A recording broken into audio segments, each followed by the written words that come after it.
কে তোমরা? আমাকে এখানে কেন নিয়ে এসেছো? অনেক কষ্ট করে ভাঙা ভাঙা কণ্ঠে বললেন আরিয়ান। তোকে শেষ করতে এনেছি।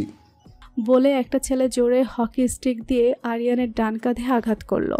আরিয়ানের মুখ থুবড়ে লুটিয়ে পড়ল ফ্লোরে। নাকমুখ থেকে তার অনবরত রক্ত ঝরছে। কিছুক্ষণ পর রুমে একজন কালো স্যুট প্যান্ট পরা ছেলে প্রবেশ করলো। আরিয়ান নিচে থেকে তার জুতো জোড়া দেখে ধীরে ধীরে মাথা উঁচিয়ে সামনের দিকে তাকালো। তাকাতেই দেখতে পেল মাস্ক পরা একটা যুবক ছেলেকে। হাঁটু গেড়ে আরিয়ানের সামনে বসে তার চুলগুলো মুঠি করে ধরে টান দিল।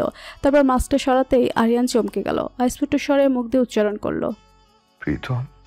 কি রে শালা, চিনতে পারছিস আমাকে? তোর জন্য রাইসার কাছে আমি অপমানিত হয়েছি, পুরো ভার্সিটির সামনে আমি অপমানিত হয়েছি। তোর উপর প্রতিশোধ নেওয়ার জন্য মুখ্যম একটা সুযোগ খুঁজছিলাম। দেখ, আজকে সেটা পেয়েও গেলাম। তোর নিঃস্ব অবস্থায় তোকে আরো ভেঙে গুড়িয়ে দিব। তার কথার বিপরীতে আরিয়ান হাসলো। ধীরে ধীরে সেই হাসি প্রসারিত হলো। একসময় চারপাশ কাঁপিয়ে আরিয়ান হাসতে লাগলো। প্রীতম আরিয়ানকে কষে একটা চট দিয়ে বলল, কি রে শালা, হাসছিস কেন? বাপকে হারিয়ে পাগল টাগল হয়ে গেলি নাকি? হেসে নে, হেসে নে, ভালো করে হেসে নে। আজ তোর জীবনের শেষ দিন, এরপরে আর হাসার সুযোগ পাবি না। তোদের মতো অমানুষকে দেখে আমার বড্ড হাসি পাচ্ছে। কতটা নিকৃষ্ট তুই আর তোর ওই রাইসা। আমি ভালো মতোই জানি আমার সাথে যে মেয়েটা এমন প্রতারণা করেছে তাকে ভাড়া করেছে রাইসা। তাও তোদেরকে আমি কিছু বলিনি। আমি তো সব হারিয়ে মরতেই যাচ্ছিলাম, কিন্তু তোরা আমাকে সেই সুযোগটাও দিলি না। আমি যদি প্রতিশোধ নিতে চাইতাম তাহলে তোরা একটাও বাঁচতি না। মেরে ফেলতে চাইছিস তো আমাকে, তাই না? মেরে ফেল। আমি নিজে নিজে তো মরতে পারলাম না, তোরাই আমাকে মেরে ফেল। মার, আমাকে মার। কি হলো, মারছিস না কেন? মার, মার না। আরিয়ান যেন উন্মাদ হয়ে গেছে। তার মাঝে যেন বেঁচে থাকার বিন্দুমাত্র ইচ্ছা নেই। প্রীতম প্রথমে কিছুটা ঘাবড়ে গেল, পরে শয়তানি মার্কা বাঁকা হাসলো। ও ছেলেদের ইশারা করতে ওরা আরিয়ানকে এলোপাথারি মারতে লাগলো।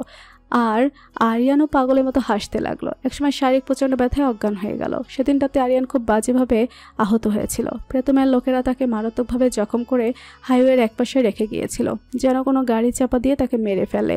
কিন্তু সৌভাগ্যবশত সেখান দিয়ে ডক্টর রেজা চৌধুরী আর মিসেস শায়লা খান তাকে খুঁজতে বেরিয়েছিলেন। সেখানে তারা আরিয়ানকে বিধ্বস্ত অবস্থায় আবিষ্কার করে। তাদের তীব্র আর্তনাদে সেদিন হাইওয়েতে জ্যাম হয়ে গিয়েছিল। সাংবাদিকরা এসে ভিড় করেছিল। যানবাহন চলাচল কয়েক ঘন্টার জন্য বন্ধ হয়ে গিয়েছিল। পুলিশ কেস হয়েছিল সেটা নিয়ে, কিন্তু আসল ঘটনা তো আরিয়ান ছাড়া কেউ জানতো না। তাই আর আসল অপরাধীকে খুঁজে বের করা যায়নি। সেদিনের পর আরিয়ান হসপিটালে ভর্তি ছিল প্রায় 4 মাস। 4 মাস সে কোমায় ছিল। এরপর তাকে বিদেশেও নিয়ে ট্রিটমেন্ট করানো হয়। আরিয়ান ভালো হয়েছিল ঠিকই, কিন্তু সেদিনের পর থেকে সে একটা জীবন্ত লাশ হয়ে গিয়েছে। পুরোপুরিভাবে নিশ্চুপ হয়ে গিয়েছে। কারোর সাথে কথা বলতো না। পাথরের মতো শক্ত হয়ে থাকতো ঘরের এক কোনায়। নিজেকে পরিবার এবং বাহিরের দুনিয়ার সবার থেকে পুরোপুরিভাবে গুটিয়ে নিয়েছিল। সবাই তার এই অবস্থা দেখে প্রচণ্ড আফসোস করত। আরিয়ানের উজ্জ্বল ভবিষ্যতের কথা ভেবে সবাই আহাজারি করলো। মিসেস শায়লা খান নিজেকে কিভাবে সুস্থ করা যায় সেই চিন্তায় সারাক্ষণ মগ্ন থাকতেন। কিন্তু শত সাইকোলজিস্ট আর ডাক্তার দেখিয়েও আরিয়ানকে তিনি ঠিক করতে পারেননি। উল্টো মাঝে মধ্যে আরিয়ান পাগলের মতো আর্তনাদ করত। যখনই সে পাগলের মতো আর্তনাদ করত তখনই সুইসাইড অ্যাটেম্প্ট করার চেষ্টা করত। অসংখ্যবার সে সুইসাইড অ্যাটেম্প্ট করার চেষ্টা করেছে, কিন্তু কোনো না কোনোভাবে আল্লাহ তাকে বাঁচিয়ে ফেলেছেন। হয়তো তার অন্য কোনো পরিকল্পনা ছিল আরিয়ানকে নিয়ে। এলোমেলো ঘরে অগোছালোভাবে ছড়িয়ে ছিটিয়ে আছে জিনিসপত্র। প্রিয় গিটারটিও জায়গা মতো নেই। কাপড় চোপড়ে লেপ্টে আছে খাট, আলমারি আর ওয়ার্ড্রপ। চোখের হাই পাওয়ারের চশমাটাও ঘরের এক কোণে পড়ে আছে। গায়ের টি শার্টটাও খাটের এক কোণে পড়ে আছে। সন্ধ্যের লাল আকাশটাও রুম থেকে দেখা যাচ্ছে না, কারণ রুমের সব দরজা জানালা বন্ধ। কেমন একটা গুমোট মাদকতাময় গন্ধে ভরে গেছে পুরো রুম। অন্ধকারে প্রিয় ইজি চেয়ারটায় ওয়াইনের বোতল হাতে ঝিম মেরে বসে আছে আরিয়ান। মাথাটা ঝিমঝিম করছে, হাত পা অবশ হয়ে আসছে যেন।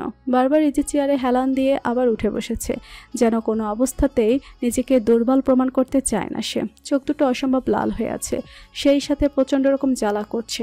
কত রাত ধরে সে নির্ঘুম, তার হিসাব নেই। হঠাৎ বুক চিরে ভয়াবহ আর্তনাদ বেরিয়ে এলো গলা দিয়ে। পুরো রুমের পাশাপাশি দোতলা বিশিষ্ট মস্ত ডুপ্লেক্স বাড়িটাও যেন থরথর করে কেঁপে উঠল। আরিয়ান আবারও পাগলের মতো ব্যবহার করছে। বাকি থাকা 5টি ওয়াইনের বোতলও মুহূর্তের মধ্যে শেষ করে দিল। এরপর পুরো শরীর ধীরে ধীরে অবশ হয়ে গেল তার। হাতে থাকা অবশিষ্ট ওয়াইনের বোতলটা পড়ে গিয়ে ভেঙে খণ্ড খণ্ড হয়ে গেল। আরিয়ান নিজেকে অন্ধকারের মধ্যে তলিয়ে যেতে দেখল। একসময় সবকিছু অন্ধকার হয়ে গেল। হাসপাতালের চেম্বারে ডক্টর রেজা চৌধুরীর সাথে বসে আছেন মিসেস শায়লা খান। এভাবে চলতে থাকলে আরিয়ান বেশি দিন বাঁচবে না মিসেস শায়লা। মিসেস শাইলা ছলছল চোখে নিজের একমাত্র নয়নের মণি মোবাইলে আরিয়ানের ছবির দিকে তাকালেন।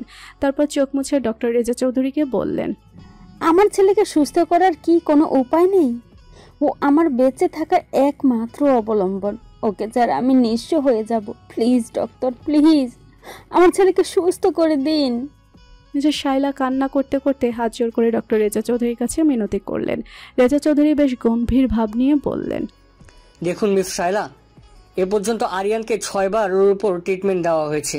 প্রতিবারই কোনো না কোনোভাবে আমরা ওকে বাঁচাতে পেরেছি, কিন্তু এবার অবস্থা খুব ক্রিটিক্যাল। 10 দিন যাবৎ অজ্ঞান, কিডনি, হার্ট, যকৃত সবকিছু নেশাজাতীয় দ্রব্যের কারণে এফেক্ট হয়ে গিয়েছে ওর। বেপরোয়া জীবন আর ড্রাগসের নেশা ওকে প্রায় মৃত্যুর দ্বার প্রান্তে এনে দিয়েছে। এভাবে চলতে থাকলে ও আর বেশি দিন বাঁচবে না। মিসেস শাইলা আর্তনাদ করে উঠলেন। কিছু বলার মতো ভাষা তার নেই। নিজের প্রাণপ্রিয় ছেলের এই অবস্থার জন্য তিনি নিজেও কম দায়ী নন। তার দায়িত্বহীনতা আর অবহেলাই আরিয়ানকে এই অবস্থায় নিয়ে এসেছে। যখন ছেলেকে পুরোপুরি আগলে নিতে চাইলেন তখন অনেক দেরি হয়ে গেছে। তখন চাইলেই সবকিছু আর আগের মতো ঠিক হবে না। অনেক দেরি হয়ে গেছে। তবে এখনো সব আশা নিভে যায়নি। এখনো আরিয়ানের জীবন রক্ষা করা সম্ভব মিস শাইলা। রেজা চৌধুরীর কথায় দু চোখে আশার আলো নিয়ে মুখ তুলে তাকালেন মিসেস শাইলা। চোখ মুছে বললেন, কি উপায় ডক্টর? আরিয়ানকে টানা 1 মাস ট্রিটমেন্টের মধ্যে থাকতে হবে। সেটা নার্সিং হোমেই হোক কিংবা ট্রিটমেন্ট হোম হোক না কেন, সম্পূর্ণ বেড রেস্ট দিতে হবে। নেশাজাতীয় একটা দ্রব্য ওর হাতে লাগাতে দেওয়া যাবে না। আমি সব ব্যবস্থা করব ডক্টর। টাকা পয়সা নিয়ে কোনো চিন্তা করবেন না। আমার সমস্ত সম্পত্তি আমি আমার ছেলের নামে উৎসর্গ করে দিব। ওর চিকিৎসার জন্য পৃথিবীর যে প্রান্তে যেতে হোক না কেন আমি যাব। আমি আমার ছেলের খুশির জন্য প্রয়োজনে নিজের জীবন দিয়ে দেব। দেখুন মিস শাইলা, টাকা পয়সা দিয়ে সবকিছু হয় না। একটি সুখী আর আনন্দময় জীবনের জন্য সবচেয়ে বেশি প্রয়োজন স্নেহ, মমতা, ভালোবাসা। আমি আপনার আর মরহুম আমজাদ কবির খান অর্থাৎ আপনার স্বামীর বিয়ের বহু বছর আগে থেকেই আপনি এবং আপনার বাবার মাজহারুল খানের ব্যবসা আর পরিবারের সাথে সংশ্লিষ্ট ছিলাম। পেশায় ডাক্তার হলেও একসময় আপনাদের খান গ্রুপ অফ ইন্ডাস্ট্রির ম্যানেজার ছিলাম। আপনাদের পরিবারের প্রতিটি পদক্ষেপে আমি ছায়ার মতো পাশে ছিলাম। সেই হিসাবে আমি আপনাদের পরিবারের একজন সদস্য বলতে পারেন। আপনার বাবা আমাকে তার নিজের ছেলের মতো ভালোবাসতেন, আর আপনার স্বামীও আমাকে তার নিজের ভাইয়ের মতোই ভাবতেন। জানি না আপনি কতটুকু আমাকে আপন ভাববেন, কিন্তু আমি আপনাকে নিজের বড় বোনের মতো ভালোবাসি আর সম্মান করি। এই কি বলছেন রেজা ভাই? আমিও আপনাকে নিজের ফ্যামিলি মেম্বার হিসেবে ভাবতাম। ইভেন এখনো ভাবি। আপনি আমার বড় ভাইয়ের মতো। রেজা চৌধুরী নিজের হাত রাখলেন মিসেস শাইলার মাথায়। মিসেস শাইলার চোখ ছলছল করে উঠল। একটা ভাইয়ের অভাব তিনি সবসময় বোধ করতেন। সবসময় এভাবে কেউ ভাইয়ের অভাব পূরণ করে দেবে তা তিনি কখনো ভাবতেও পারেননি। রেজা ভাই বলে তিনি হাউমাউ করে কেঁদে উঠলেন। আজকে যে তার সত্যিকারের আপনজন বলতে কেউ নেই, একমাত্র ছেলে আরিয়ান ছাড়া। রেজা চৌধুরীও ইমোশনাল হয়ে কেঁদে ফেললেন, কিন্তু খুব দ্রুত নিজেকে সামলে নিয়ে বললেন, এখন কান্নার সময় নয় বোন, আমাকে আরও শক্ত হতে হবে। আমার ভাগ্নেকে যে করেই হোক সুস্থ করতে হবে। এর জন্য যা করা দরকার তার সবকিছু আমি করব। মিসেস শাইলা দৌড়ে গিয়ে কেবিনে থাকা তার একমাত্র ছেলে, তার প্রাণভোমরা আরিয়ানকে জড়িয়ে ধরে হাউমাউ করে কাঁদতে লাগলেন। চোখে মুখে একের পর এক অজস্র চুমু দিতে লাগলেন। আগের আরিয়ান আর এখনকার আরিয়ানের মধ্যে আকাশ পাতাল পার্থক্য। কে বলবে এই ছেলে একসময় ভার্সিটির মোস্ট হ্যান্ডসাম, মোস্ট ট্যালেন্টেড আর প্রাণবন্ত একটা ছেলে ছিল। ভার্সিটির মেয়েরা পাগলের মতো ঘুরত ওর পেছু পেছু। ওর মায়াবী চেহারার একটা ঝলকই মেয়েদের ঘায়েল করে দেওয়ার জন্য যথেষ্ট ছিল, কিন্তু একটা ঝড় পাল্টে দিল সবকিছু। আরিয়ানের সাজানো গোছানো জীবনটা একেবারে তছনছ করে দিয়েছে, অথচ তার জীবন ধ্বংসকারী মানুষগুলো এখনো লাপাত্তা। প্রীতম, রাইসার, রিদিতা নামধারী মেয়েটা এখনো সবার ধরাছোঁয়ার বাইরে, কিন্তু পাপ কি এত সহজে মানুষকে নিষ্কৃতি দেয়? হযরত শাহজালাল আন্তর্জাতিক বিমানবন্দরের লাগেজ সমেত দাঁড়িয়ে রয়েছে হুমায়রা চৌধুরী, রিদিতা এবং তার খালামণি মিসেস আনিকা রায়হান। দুজনের পরনে গর্জিয়াস অথচ শালীন বিদেশি পোশাক আশাক, চোখে সানগ্লাস। রিদিতা বহু বছর পরে দেশের মাটিতে পা দেখে আবেগ আপ্লুত হয়ে উঠল। সানগ্লাস খুলে অশ্রুসিক্ত নয়নে প্রিয় মাতৃভূমির সৌন্দর্য অবলোকন করতে লাগলো। এর চেয়ে বহুগুণ উন্নত তার বাসভূমি কানাডা, কিন্তু স্বদেশের মতো সুন্দর আর স্নিগ্ধ অনুভূতি নিয়ে কানাডা রিদিতার চোখে ধরা দেয় না। ছোটবেলার দেখা স্বদেশের রূপ বহু বছরেও রিদিতা ভুলতে পারেনি। সে প্রাণ ভরে নিঃশ্বাস নিতে লাগলো। হাতে তার ছোট্টবেলার আরিয়ানের দেওয়া শেষ উপহার, সে ছোট্ট বারবিডল। আরিয়ান বলতো রিদিতা নাকি একদমই সে বারবিডলের মতো সুন্দর। এখনো প্রিয়জনের দেওয়া প্রিয় উপহার পরম যত্নে আগলে রেখেছে রিদিতা। পরম আবেগে সেটাতে চুমু খেলে সে তারপরে বিড়বিড় করে বলল, I am back, Aryan. I am back to you. গাড়িতে বসে জানালার পাশের সিটে বসলো রিদিতা। তার পাশে তার খালামণি বসে ফোনে কথা বলছে তার স্বামীর সাথে। তারা ঠিকভাবে পৌঁছে গেছে একথা জানাচ্ছেন তাকে। রিদিতা মাথা ঘুরিয়ে জানালার বাহিরে মুখ বের করলো। গাড়িটা যান্ত্রিক শহর থেকে খানিকটা দূরে ফাঁকা রাস্তায় চলে এসেছে, তাই জ্যাম খুব একটা নেই। খোলা জানালা দিয়ে তীব্র বাতাস এসে রিদিতার চোখ মুখে ছুঁয়ে যাচ্ছে। তার লম্বা রেশমি চুলগুলোকে বারংবার উড়িয়ে দিচ্ছে। সবাই রিদিতার মুগ্ধ হয়ে উপভোগ করছে, তবু অপেক্ষা যেন তার আর সইছে না। বারবার মনে হচ্ছে ডানা থাকলে এখনই উড়ে চলে যেত আরিয়ানের কাছে, তাকে গিয়ে সারপ্রাইজ দিয়ে দিত। আরিয়ান তাকে চিনতে পেরে ঠিক কতটা খুশি হয় সেটা প্রাণ ভরে দেখত। কত শত প্ল্যান যে আরিয়ানকে নিয়ে স্বপ্ন কল্পনা জুড়ে রিদিতা সাজিয়ে নিয়েছে তার কোনো হিসেব নেই। কিন্তু পরক্ষণে এত দেরিতে দেশে ফিরছে বলে মন খারাপ হয়ে গেল তার আরও 6 মাস আগে বিডিতে ব্যাক করার কথা ছিল। সে একটা আসতে চেয়েছিল, কিন্তু আনিকা রায়হান তাকে কিছুতেই একা ছাড়তে চাননি। আবার মিসেস আনিকার অনেক বিজনেস ডিল ছিল বলে রিদিতার সাথে দেশেও আসতে পারেননি। সব সামলে 6 মাস পরে বড় একটা ছুটি নিয়ে রিদিতাকে নিয়ে বাংলাদেশে আসলেন তিনি। তার স্বামী মিস্টার রায়হান শাহরিয়ার একমাত্র ছেলে আদনান শাহরিয়ারকে নিয়ে পরে সময় করে বিডিতে আসবে এমন প্ল্যান আছে। যদিও আদনান তার মা আর কাজিন রিদিতার বিডিতে আসা সম্পর্কে কিছুই জানে না। জানলে সে তাদেরকে, বিশেষ করে রিদিতাকে কিছুতেই বিডিতে আসতে দিত না। তাই ইচ্ছে করেই আনিকা রায়হান তাকে কিছু জানাননি। পরে সময় করে সব বুঝিয়ে বলবেন বলে ঠিক করলেন। তাছাড়া রেজা চৌধুরীর সাথে তার অতীতের সব মিসআন্ডারস্ট্যান্ডিং এর ব্যাপারে বোঝাপড়া করারও একটা বড় কারণ বাংলাদেশে আসা। এত সব কারণে শত ইচ্ছা আর আকতি থাকা সত্ত্বেও বিডিতে আসতে পারেনি রিদিতা। এজন্য মনে মনে অনেক অস্থিরতা আর ছটফটানি অনুভব করত সে। প্রায় সময় মন খারাপ করে বসে থাকতো আর প্রতীক্ষার প্রহর গুনত। অবশেষে এতদিন পরে প্রিয় মানুষটির সাথে দেখা পাবে ভেবে মনটা তার বারবার খুশিতে নেচে উঠেছে। কিন্তু সে কি জানে তার অবর্তমানে তার প্রিয় মানুষটার উপর কি পরিমাণ ঝড় বয়ে গেছে, কতটা অন্যায় করা হয়েছে তার প্রতি। হঠাৎ করে রিদিতার অবচেতন মন ভীষণ খারাপ হয়ে গেল।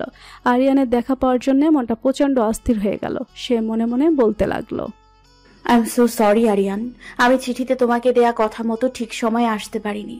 অনেক অপেক্ষা করিয়েছি তোমাকে। যদিও তুমি আমার আগমন সম্পর্কে কিছুই জানতে না, তবুও তোমার অজান্তে তোমাকে তো কথা দিয়েছিলাম। কিন্তু এবার কথা দিচ্ছি, একবার তোমার কাছে পৌঁছতে পারলে আর তোমাকে ছেড়ে কোনো দিনও কোথাও যাব না। আরিয়ান বেডে নিথর নিস্পন্দন হয়ে পড়ে আছে। তার বাড়িতেই হোম ট্রিটমেন্ট চলছে। মুখটা একদম শুকিয়ে কাঠ হয়ে গেছে। চেহারার লাবণ্যতা অনেকখানি লোপ পেয়ে গেছে। সেই সুদর্শন আরিয়ানের এই চেহারা দেখলে যে কেউ শিউরে উঠবে। তার এই নিথর শান্ত অবস্থা দেখে যে কেউ সেই প্রাণবন্ত আরিয়ানকে প্রচণ্ডভাবে মিস করবে। মিসেস শাইলা বেডের পাশে বসে কান্না করছেন। বেডের পাশে টেবিলে বিভিন্ন মেডিকেল ইনস্ট্রুমেন্ট। দুজন নার্স আরিয়ানের দেখাশোনার জন্য 24 ঘন্টা নিয়োজিত রয়েছে। একজন নার্স আরিয়ানকে একটা ইঞ্জেকশন পুশ করে শান্তভাবে চলে গেল। আরিয়ানের বাম হাতে ক্যানোলা দিয়ে স্যালাইন লাগিয়ে রাখা হয়েছে, মুখে অক্সিজেন মাস্ক। মিসেস শাইলার পাশে দাঁড়িয়ে আছে রেহান, শ্রাবণী, শান্ত আর ঈশিতা। মলিন ও বিষণ্ণ মুখে তাকিয়ে তাকিয়ে দেখে প্রত্যেকে একটা দীর্ঘশ্বাস ফেলল। যাকে নিয়ে তাদের প্রত্যাশা ছিল সবচেয়ে বেশি, সেই আজ বেডে এরকম বিধ্বস্ত অবস্থায় পড়ে আছে। রাইসা আর প্রীতম আর এই দেশে নেই, তারা দেশ ছেড়ে পালিয়েছে। না হলে তারা নিজ হাতে এই দুটো কালপেটকে চরম শাস্তি দিত। আন্টি প্লিজ এভাবে ভেঙে পড়বেন না, আল্লাহর ওপর ভরসা রাখুন, একদিন সব ঠিক হয়ে যাবে। ঈশিতা শাইলা চৌধুরীর পাশে বসে তার মাথায় হাত রেখে কথাটা বলল। মিসেস শাইলা কান্নারত অবস্থায় বললেন, আর কিভাবে ঠিক হবে বলতে পারো মা? কম চেষ্টা তো করিনি, কিছু কি ঠিক হলো? আমার সোনার টুকরো ছেলেটা আজ এভাবে মৃত্যুর দিকে এগিয়ে যাচ্ছে, আর আমি মা হয়ে সেটা সহ্য করে যাচ্ছি। আল্লাহ যেন আমার আরিয়ানকে নেওয়ার আগে আমাকে উঠিয়ে নেন। আমি এভাবে ওর তিলে তিলে শেষ হয়ে যাওয়া দেখতে পারবো না। বলে মিসেস শাইলা হাউমাউ করে কাঁদতে লাগলেন। বাকিরাও চোখে পানি আটকে রাখতে পারল না। আজ যদি তারা রাইসা আর প্রীতমকে সামনে পেত তাহলে কি করতো তারা নিজেরাও সেটা জানে না, কিন্তু তারা এতটুকু বিশ্বাস করে যে তারা তাদের পাপের শাস্তি ঠিকই একদিন না একদিন পাবে। সান্ত্বনা দেওয়ার আর কোনো ভাষা নেই ঈশিতাদের, কারণ তারা নিজেও ভেঙে পড়েছে বন্ধুর এই অবস্থা দেখে। 6টা মাস ধরে আরিয়ানের তিলে তিলে শেষ হয়ে যাওয়া দেখেছে প্রত্যেকে। আল্লাহ কি ওকে কখন আর আগের মতো করে দিবে না, নাকি ওর অস্তিত্ব এভাবেই শেষ হয়ে যাবে? খান ম্যানশনের বাইরে গাড়ির তীব্র হর্নের আওয়াজ শোনা গেল। দারোয়ান গেট খুলে দিতে প্রবেশ করলো কালো রঙের দামি মডেলের একটা গাড়ি। মিসেস শায়লা খান নিচতলায় বারান্দায় বসে পেপার পড়ছিলেন। তার চেহারা আগের থেকে অনেক ভেঙে গেছে। এখন তাদের খান গ্রুপের বিজনেস সব তাকেই সামলাতে হয়। তার ওপর আরিয়ানকে দেখাশোনা করার সবকিছু দায়িত্ব এখন তার ওপর। এখন কেউ তাকে দেখলে আর চিনতেই পারবে না। স্বামীর মৃত্যুর পর অনুশোচনা আর অপরাধবোধে ভুগে তার মানসিক শান্তি একেবারেই শেষ হয়ে গেছে। বাহিরে বাগানের মালিরা আর কাজের লোকেরা কাজ করছিল। প্রত্যেকেই তাদের কাজ ফেলে তাকিয়ে রইল সেই দামি গাড়িটির দিকে। মিসেস শায়লাও আগ্রহ নিয়ে তাকিয়ে রইলেন। গাড়ি থেকে বেরিয়ে আসলো অতি সুদর্শনা গৌরবর্ণা কেশবতী এক যুবতী। পরনে তার লাল রঙের লম্বা একটা গাউন, চুলগুলো বাদামি ঢেউ খেলানো কোমর পর্যন্ত, চোখে সানগ্লাস, হাতে দামি একটা পার্স এবং তার সাথে একটা মাঝারি সাইজের বারবি ডল, মুখে অমায়িক মিষ্টি একটা হাসি। বাম পাশে দরজা থেকে বেরিয়ে আসলো 40 বয়সী এক মহিলা, কিন্তু পোশাক আশাক, ফিটনেস আর চালচলন দেখে তাকে বেশ স্ট্রং এবং স্মার্ট বলে মনে হচ্ছে। মিসেস শায়লা কিছুই বুঝে উঠতে পারছেন না। ডক্টর রেজা চৌধুরীও তখন আরিয়ানের চেক আপ করে সবেমাত্র বাইরে বেরিয়েছেন। তিনি এই দুজন ভিন্ন বয়সের নারীদের দিকে অবাক হয়ে তাকিয়ে আছেন। লাল রঙের গাউন পরিহিতা যুবতী আবেগাপ্লুত হয়ে গেল সবাইকে দেখে। দৌড়ে গিয়ে জড়িয়ে ধরল সামনে থাকা মিসেস শায়লা খানকে। মণিমা, কেমন আছো তুমি? মিসেস শায়লাকে কিছু বলার সুযোগ না দিয়ে ডক্টর রেজা চৌধুরীকে দেখে দৌড়ে ছুটে গেল তার কাছে। তার দিকে ছলছল চোখে তাকিয়ে থেকে কান্না করতে করতে তাকে জড়িয়ে ধরল সে। 40 মহিলাটিও এগিয়ে আসলেন।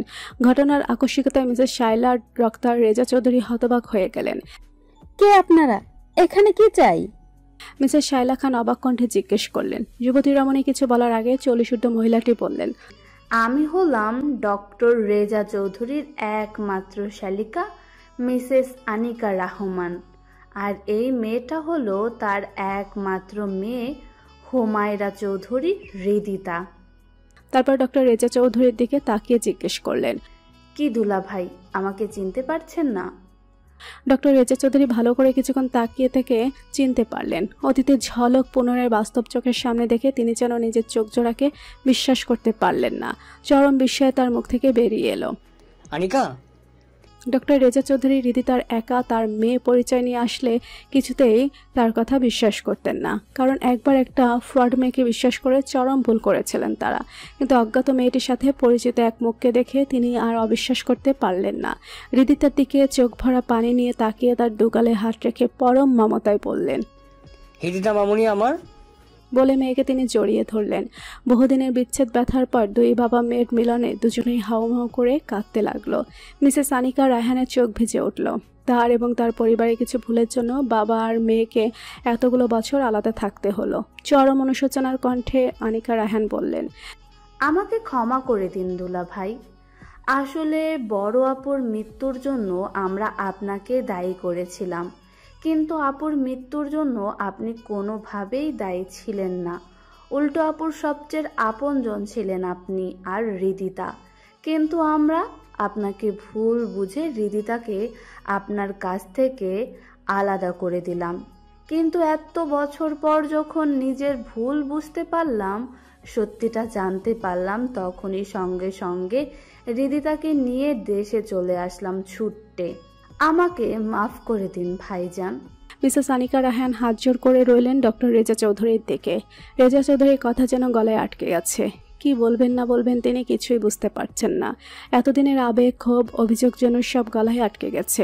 অনেক কষ্টে তিনি আবেগ নিয়ন্ত্রণ করে বললেন, এই ভুলটা যদিও আরও একটু আগে বুঝতে পারতে, তাহলে আমার মেয়েকে এতগুলো বছর আমার কাছ থেকে আলাদা হয়ে থাকতে হতো না। আমি তোমাকে বারবার বলেছিলাম একটু সময় নাও, আমাকে তোমরা ভুল বুঝো না, কিন্তু তখন তোমরা কেউ আমার কথা শোনোনি।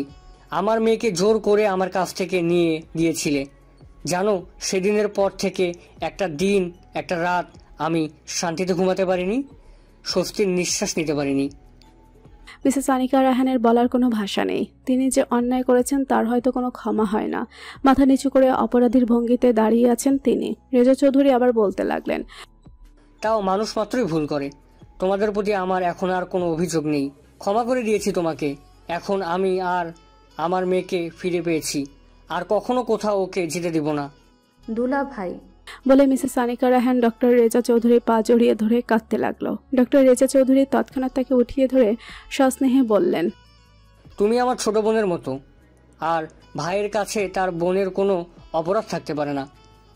বলেই তিনি মিসেস আনিকা রায়হানকে বুকে জড়িয়ে ধরলেন। মেয়েকে আর ছোট বোনের মতো প্রিয় শালিকাকে পেয়ে তিনি যেন আনন্দে আত্মহারা হয়ে গেলেন। মিসেস শায়লা খান এতক্ষণ নীরব দৃষ্টিতে তাকিয়ে থেকে সব দেখছিলেন। তিনি এগিয়ে এসে হৃদিতাকে তার দিকে ঘোরালেন। প্রচণ্ড আবেগে তার চোখ দিয়ে পানি ঝরছে। হৃদিতার চোখে কান্না ভেজা। দুজন দুজনকে জড়িয়ে ধরল। অনেকক্ষণ একে অপরকে জড়িয়ে ধরে কান্না করলো। মিসেস শায়লা ভেজা কণ্ঠে বললেন, তোকে নিজের চোখে দেখতে পেরে, ছুঁতে পেরে কি পরিমাণ শান্তি যে লাগছে বলে বোঝাতে পারবো না। আমার তপ্ত হৃদয়টা শীতল করে দিলি তুই মা। এভাবে বেশ কিছুক্ষণ কেটে যাওয়ার পর হৃদিতা মিসেস শায়লাকে ছেড়ে দিয়ে শান্ত আবেগে কণ্ঠে বলল, আমারও এতগুলো বছর পরে তোমাদের চোখের দেখা দেখতে পেয়ে, তোমাদের সান্নিধ্য পেয়ে ভীষণ শান্তি লাগছে। বলে বোঝাতে পারবো না কতটা খুশি আমি হয়েছি। তারপর কিছুটা থেমে কৌতূহলী ও অস্থির গলায় হৃদিতা বলল, মণিমা, আরিয়ান কোথায়? ওকে আমি এতগুলো বছর প্রচন্ডভাবে মিস করেছি। ওর সেই ছোট্টকালের মুখটা এতটা দিন আমার হৃদয়ে গেঁথেছিল। সেই মুখ কল্পনায় সাজিয়ে দেখে দেখে এমন কোনো দিন যায়নি যে আমি কান্না করিনি। ওর সাথে আমি যোগাযোগের অনেক চেষ্টা করেছি, কিন্তু পারিনি। ওর কি এখনো আমার কথা মনে আছে মণি? আরিয়ানের প্রসঙ্গ আসতে মিসেস শায়লার বুক চিরে একটা আর্তনাদ বেরিয়ে এলো। স্থানকাল বলে প্রচণ্ড কান্নায় ভেঙে পড়লেন তিনি। হৃদিতার মিসেস আনিকা রায়হান বেশ অবাক হয়ে গেলেন। কোনোভাবে মিসেস শায়লাকে সান্ত্বনা করা যাচ্ছে না। বরাবর জিজ্ঞেস করেও কোনো উত্তর পাওয়া গেল না। বাবা কি হয়েছে? মণি এভাবে কান্না করছে কেন? বলো না বাবা, বাবা প্লিজ বলো। হৃদিতার আকুতি ভরা আর্তনাদে ডক্টর রেজা চৌধুরী আর শান্ত থাকতে পারলেন না। শুরু থেকে শেষ পর্যন্ত বিগত 6 মাস আগের সকল ঘটনা হৃদিতাকে তিনি সবিস্তরে বর্ণনা করলেন। সব শুনে হৃদিতা যেন স্তব্ধ হয়ে গেল। সেকেন্ড থেকে মিনিট, মিনিট থেকে আধা ঘন্টা কেটে গেল, কিন্তু সে ওইভাবেই দাঁড়িয়ে রইল। তার ছোট্টবেলার সাথী, তার প্রাণপ্রিয় প্রিয়তম পুরুষ আরিয়ানের সাথে এত কিছু হয়ে গেছে, আর সে কিছুই জানে না। ভাবতেই তার ভেতরটা যেন দুমড়ে মুচড়ে যেতে লাগলো। তার মাথা যেন কাজ করা বন্ধ করে দিল। যখন তার চেতনা ফিরে আসলো তখন সে সবকিছু ভুলে পাগলের মতো ছুটে গেল বাড়ির ভেতরে। প্রায় 10 বছর আগে সেই বাড়ির প্রতিটি কোণা কোণা যেন এখনও তার কাছে সুস্পষ্ট। তীক্ষ্ণ মেধা সম্পন্ন আর বুদ্ধিমতী হৃদিতার কাছে এটা যেন কোনো ব্যাপারই না আরিয়ানের রুম খুঁজে বের করার। এক দৌড়ে সে ছুটে গেল আরিয়ানের রুমে। সামনে নিথরভাবে শুয়ে থাকা ব্যক্তিটাকে চিনতে তার যেন বেগ পেতে হলো না। যেন 1000 বছর ধরে সে ওই অজানা চেহারাকে সুস্পষ্টভাবে চেনে এমন বোধ করা হলো তার। হাঁপাতে হাঁপাতে দরজা ছেড়ে ধীরগতিতে বেডের কাছে দাঁড়াতেই আরিয়ানের এই বিধ্বস্ত রূপ দেখে তার পুরো পৃথিবী যেন থমকে গেল। পায়ের নিচ থেকে যেন মাটি সরে গেল। এ কাকে দেখছে সে? হঠাৎ মনে হলো এটা তার আরিয়ান হতেই পারে না। ছোট্টকালে যে কিউট আর সুদর্শন আরিয়ানকে সে এদেশে রেখে গিয়েছিল, সেই অনুযায়ী আরিয়ানের এই চেহারা সে কিছুতেই মেলাতে পারছে না। আরিয়ানকে সে কল্পনা করেছিল তার সে বিগত 6 মাস আগের রূপের মতোই, কিন্তু সে দুঃস্বপ্নে কখনো ভাবতে পারেনি তার প্রাণপ্রিয় আরিয়ানকে এই অবস্থায় দেখতে হবে তাকে। বেডের কাছে হৃদিতাকে এভাবে থমকে দাঁড়িয়ে থাকতে দেখে মিসেস আনিকা রায়হান বেশ অবাক হয়ে গেলেন। কিন্তু ভিতরে গিয়ে যখন আরিয়ানকে আইসিইউ এর মতো করে ট্রিটমেন্ট নেওয়া অবস্থায় দেখতে পেলেন তখন তিনিও থমকে গেলেন। হৃদিতা গভীর দৃষ্টিতে আরিয়ানকে দেখতে লাগলো। অপরিসীম আবেগ, মায়া, বিষণ্ণতা আর কাতরতা ফুটে উঠল চোখে মুখে। চোখ দুটো রক্ত লাল হয়ে শ্রুসিক্ত হয়ে উঠল। নাকের পাটাতন ফুলে ফুলে উঠে শুভ্র নাকের ডগা লাল টকটকে হয়ে উঠল। ঠোঁটজোড়া থরথর করে কাঁপতে লাগলো। দেহে অবশ্যই আসতে চাইল। সেখানে বসে হৃদিতা প্রচণ্ড কান্নায় ভেঙে পড়ল। কেউ তাকে সান্ত্বনা দেওয়ার অবস্থায় নেই। প্রত্যেকেই কান্নায় ভেঙে পড়েছে। বাড়ির প্রতিটা কাজের লোক, মালিক, ড্রাইভার, দারোয়ান প্রত্যেকেই বাড়ির ভেতর এসে পড়েছে। তাদের প্রত্যেকের চোখে পানি আর তীব্র আর্তনাদ। যে ছেলেটাকে তারা নিজের আপন ছেলের মতো করে ভালোবেসেছে, তার এই অবস্থা দেখতে দেখতে তারা যেন পাথর হয়ে গিয়েছে। একসময় হৃদিতা উঠে দাঁড়িয়ে কাঁপা কাঁপা হাতে তার দুগালে স্পর্শ করলো। এক যুগ পরে খুব কাছের কোনো পুরুষের মানুষের স্পর্শ পেয়ে আরিয়ান অচেতন অবস্থাতেও যেন কেঁপে উঠল। হৃদিতার দেহে এক অদ্ভুত শিহরণ বয়ে গেল। হৃদস্পন্দন এত তীব্র হলো যে সেটা যেন বক্ষপিঞ্জর ভেদ করে বেরিয়ে আসার উপক্রম হবে। হৃদিতা গভীর আবেশে অশ্রুসিক্ত নয়নে আরিয়ানের 2 হাত শক্ত করে ধরে নিজের গালে জড়িয়ে নিল।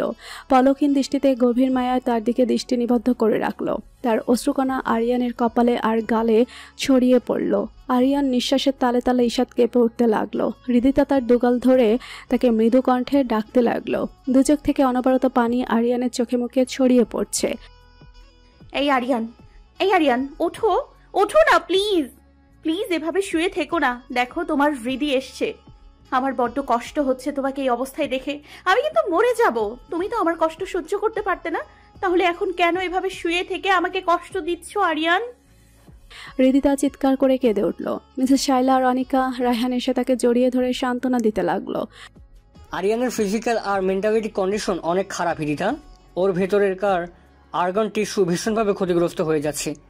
এভাবে চলতে থাকলে বাঁচানোর চান্স খুব কম, কিন্তু আমরা সর্বোচ্চ চেষ্টা করেছি ওকে বাঁচানোর।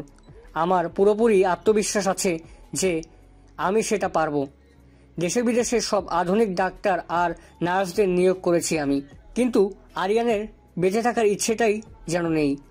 আর বেঁচে থাকার ইচ্ছে যদি পেশেন্টের নিজের মধ্যেই না থাকে, তাহলে আমরা শত চেষ্টা করলেও কোনো কিছু করতে পারবো না। ওর জ্ঞান ফিরলেই ওর মধ্যে অবশ্যই সেটা ইচ্ছে শক্তিটা জাগিয়ে তুলতে হবে।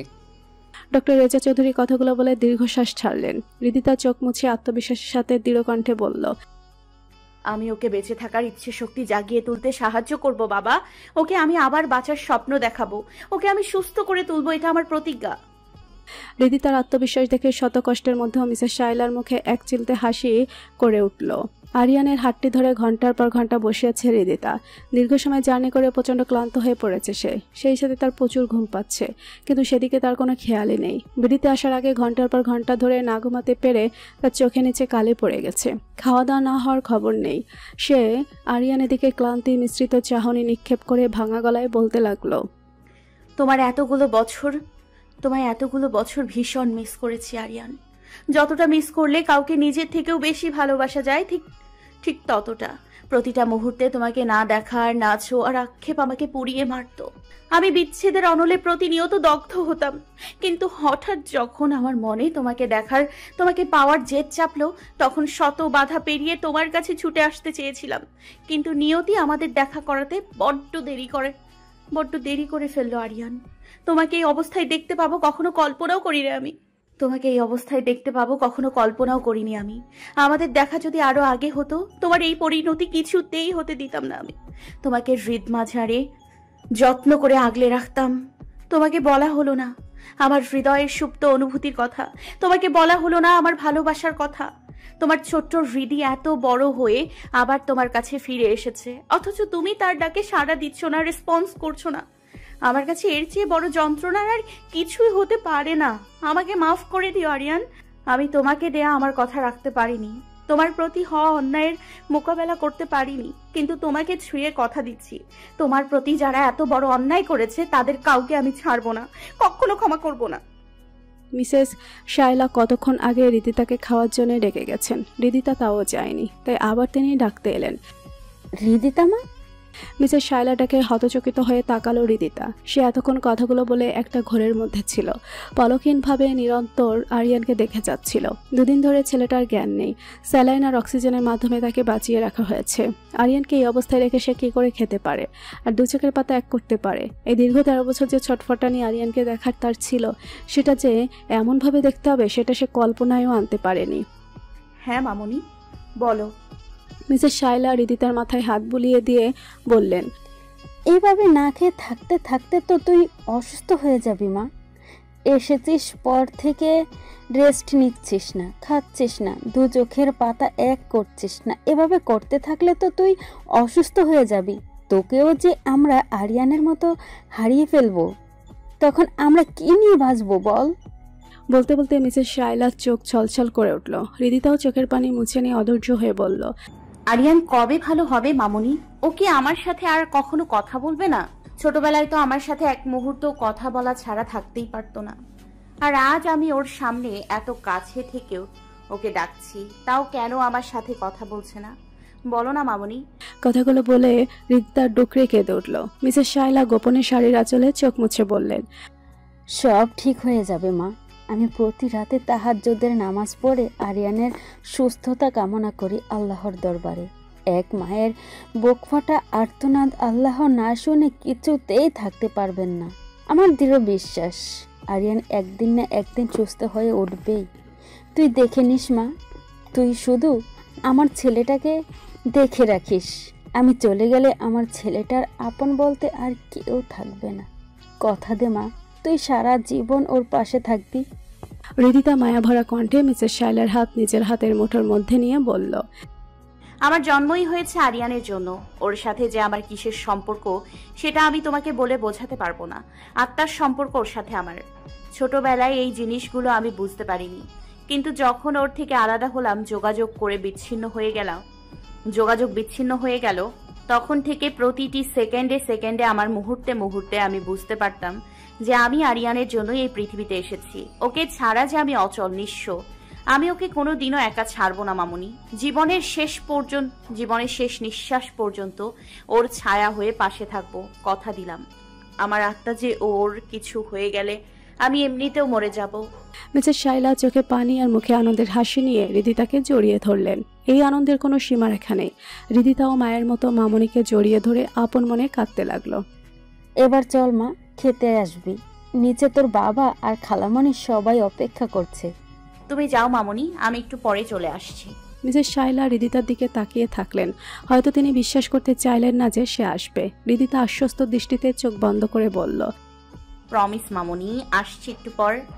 মিসেস শাইলা তার মাথায় হাত বুলিয়ে দিয়ে চলে গেলেন। আর হৃদিতা ডুব দিল অতীত স্মৃতিতে।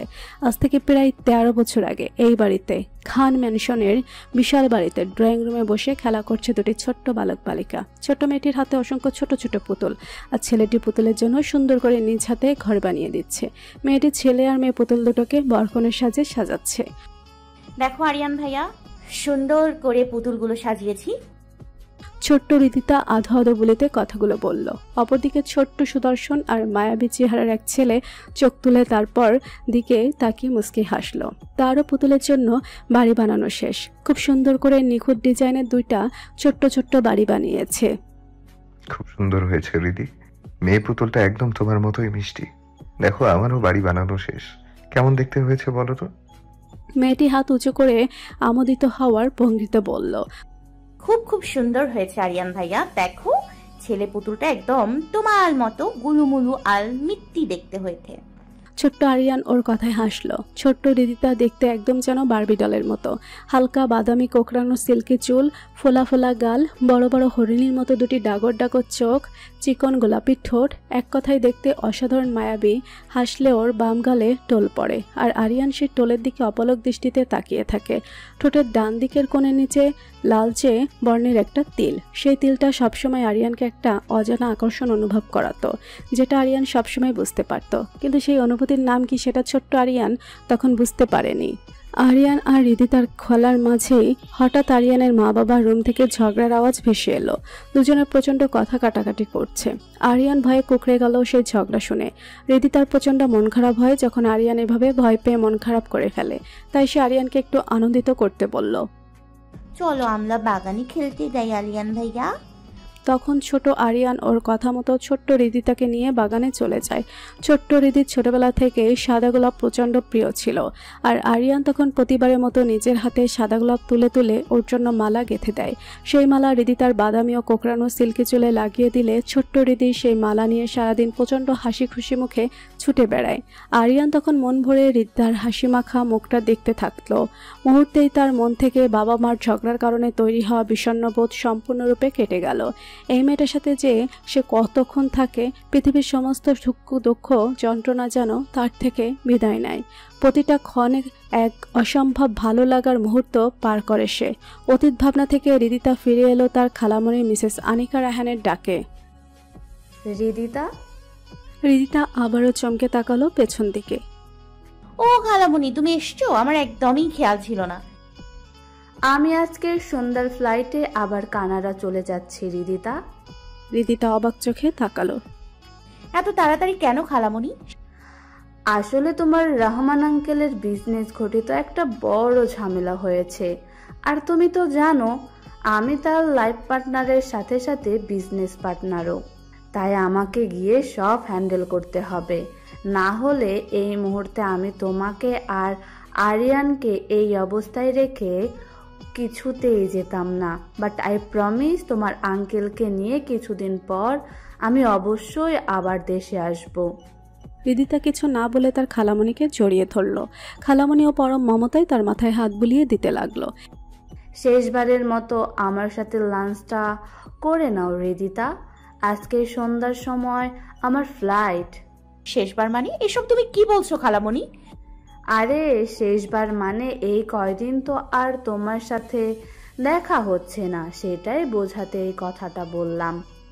একটু থেমে মিসেস আনিকা রায়হান আবার বলতে শুরু করলেন, এখানে দীর্ঘদিন থাকলে তোমার স্টাডির ওপর কিন্তু বেশ এফেক্ট পড়বে রিদিতা, সেদিকে একটু খেয়াল রেখো তুমি।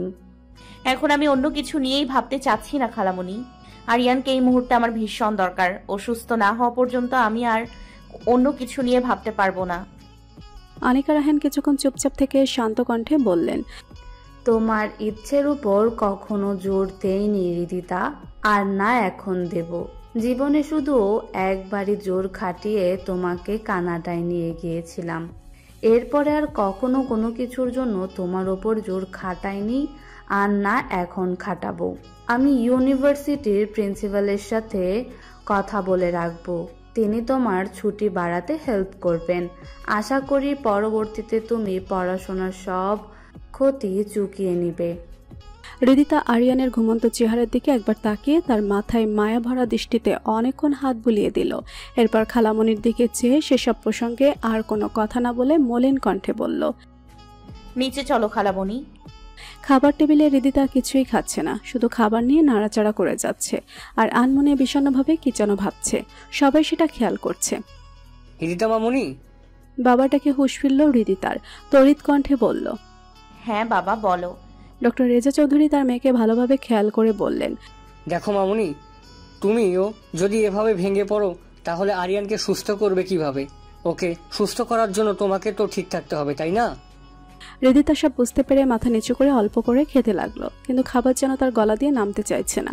ডক্টর রেজা চৌধুরী শান্ত ভঙ্গিতে বললেন, যে কোনো মুহূর্তে আরিয়ানের জ্ঞান ফিরে আসবে, তখন ওকে প্রপারলি ট্রিটমেন্ট আর মেন্টালিটি সাপোর্ট দিতে পারলে ওকে সুস্থ করে তোলা সম্ভব। 100% আছে, আর আমি জানি সেটা তুমি খুব ভালো করেই পারবে। আফটার অল কানাডার ডাক্তারি নিয়ে পড়াশোনা করা মেয়ে তুমি, এসব সম্পর্কে পুরোপুরি না হলেও বেশ ভালো অভিজ্ঞতা আছে তোমার। মিসেস শাইলা চৌধুরী চমকে তাকালেন ডক্টর রেজা চৌধুরীর দিকে।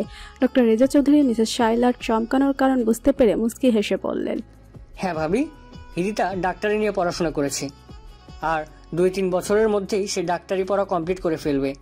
মেডিকেল ইউনিভার্সিটি থেকে অনেক কষ্টে ছুটি ম্যানেজ করে সে দেশে এসেছে। আনিকা সকালে আমাকে এই খবরটা দিল।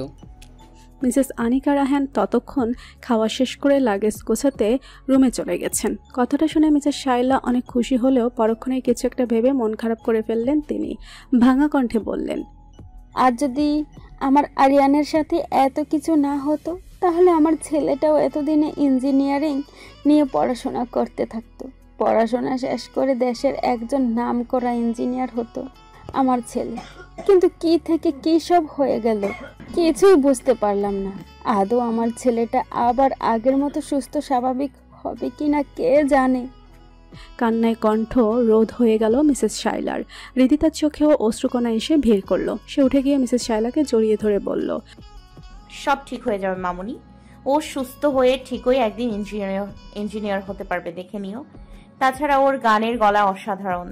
তোমার মনে নেই ও কত সুন্দর গান গেয়ে শোনাতো আমাদের? ও সুস্থ হলে ওর সেই প্রতিভাকে আবার জাগিয়ে তুলবো আমি। দেশের একজন নাম করা সিঙ্গার করে তুলবো ওকে আমি, দেখে নিও তুমি মামুনি। কথা দিচ্ছি তোমাকে, এখনো কিছু শেষ হয়ে যায়নি, সব আগের মতো ঠিক হয়ে যাবে, দেখো। আর যারা ওর এই অবস্থার জন্য দায়ী ওদের কাউকে আমি ছাড়বো না। এসব করার কথা আর দ্বিতীয়বার ভেবো না রিদিতা, এসব চিন্তাভাবনা এখনই সমাপ্ত করে দাও। ডক্টর রেজা চৌধুরীর কথাই হকচকিয়ে গেল রিদিতা। বেশ অবাক হয়ে প্রশ্ন করল, এসব তুমি কি বলছো বাবা? এসব কথা ভাববো না মানে? এসব কথা সমাপ্ত ঠিক করে দেব মানে? আরিয়ানের সাথে এত জঘন্য অন্যায়টা যারা করেছে তাদেরকে এমনি এমনি ছেড়ে দিব আমি? আমজাদ আঙ্কেলের মৃত্যুর জন্য যারা দায়ী তাদেরকে এত সহজে ছেড়ে দিব আমি? আমার আরিয়ানকে যারা জীবন্ত লাশ বানিয়ে দিয়েছে তাদের জীবন আমি জ্বালিয়ে পুড়িয়ে ছারখার করে দিব। কাউকে ছাড়বো না আমি। আরিয়ানের জীবনটা যারা ধ্বংস করে দিয়েছে তার চেয়েও 1000 গুণ যন্ত্রণা দিয়ে আমি তাদের জীবন ধ্বংস করে দিব। তোমরা এতগুলো দিন কিভাবে চুপচাপ আছো আমি সেটা ভেবেই প্রচন্ড অবাক হচ্ছি। প্রচণ্ড রাগান্বিত স্বরে চিৎকার করে কথাগুলো বলল হৃদিতা। তার ফর্সা চোখ মুখ লাল টকটকে হয়ে গেছে, চোখ দুটো থেকে যেন অগ্নি স্ফুলিঙ্গ বের হচ্ছে, যেন এই চোখ দিয়ে গোটা পৃথিবী ভস্ম করে দেবে সে। পুরো শরীর উত্তেজনায় থরথর করে কাঁপছে। ডক্টর রেজা চৌধুরী আর মিসেস শাইলা খান শান্ত শিষ্ট আর মিষ্টি চেহারার হৃদিতার এমন রূপ দেখে প্রচণ্ড অবাক হয়ে গেলেন, যেন অগ্নিকন্যা রূপ ধারণ করেছে সে। আসলে ভালোবাসার মানুষের কষ্ট তাকে এই রূপ ধারণ করতে বাধ্য করেছে। এই মুহূর্তে হৃদিতার মনে কি ঝড় চলছে সেটা মিসেস হাইলা খুব ভালো মতোই অনুভব করতে পারলেন। ডক্টর রেজা চৌধুরী এগিয়ে গিয়ে হৃদিতার মাথায় হাত বুলিয়ে দিয়ে নরম কণ্ঠে বললেন, আমি তোমার কষ্ট অনুভব করতে পারছি মামুনি। প্রিয় মানুষের কষ্ট আমরা আমাদের নিয়ন্ত্রণ হারিয়ে ফেলি, এটা স্বাভাবিক। কিন্তু একটা বিষয় ঠান্ডা মাথায় ভাবার চেষ্টা করো।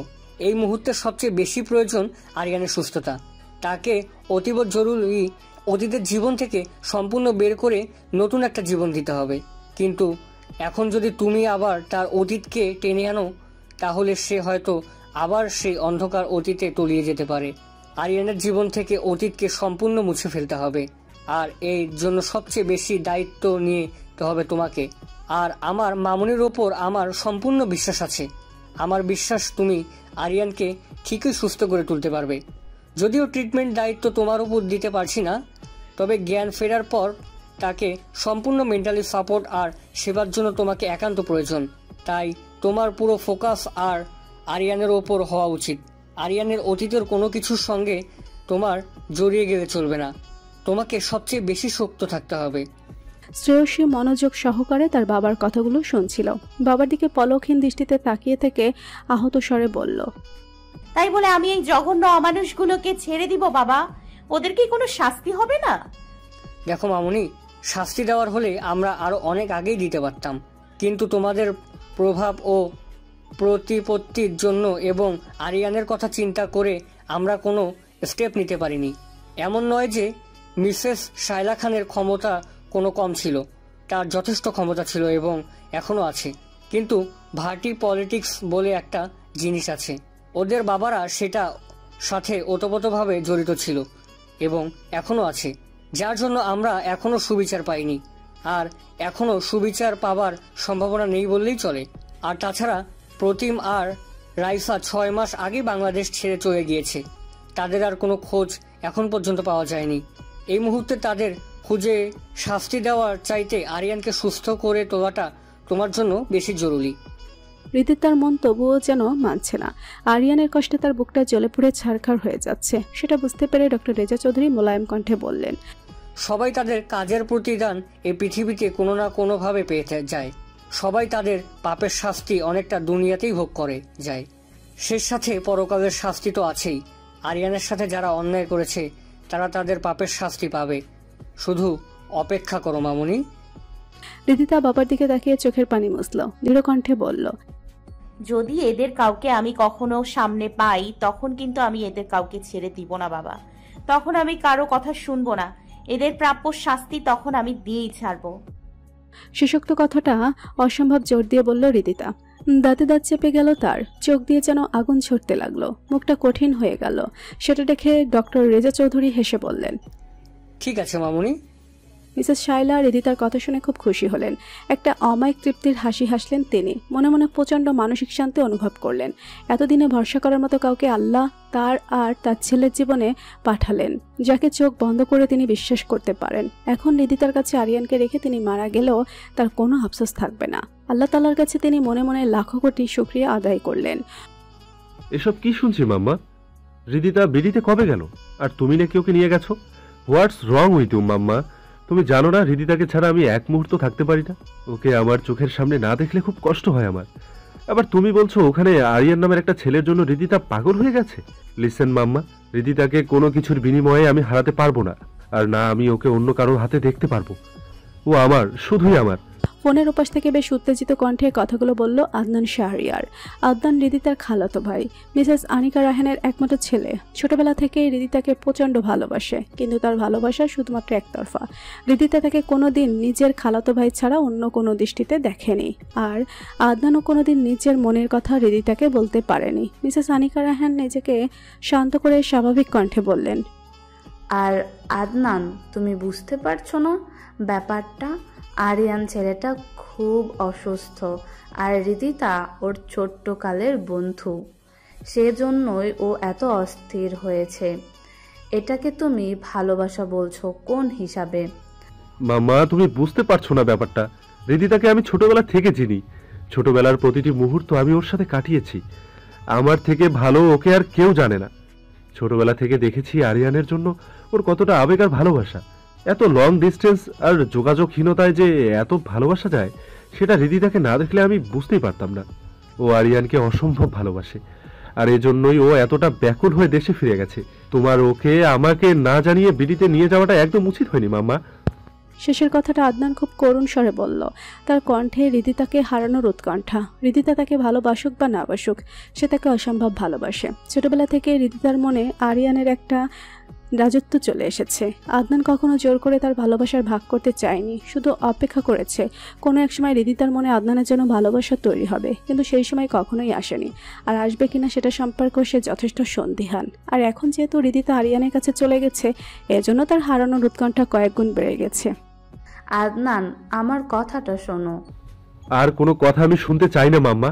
আমি নেক্সট উইকে এই বিডিতে যাচ্ছি রিদিতাকে আবার ফিরিয়ে আনতে। আদনান, আর কিছু বলার আগেই ওপাশ থেকে ফোনটা কট করে কেটে গেল। মিসেস আনিকা রায়হান একটা দীর্ঘশ্বাস ছাড়লেন।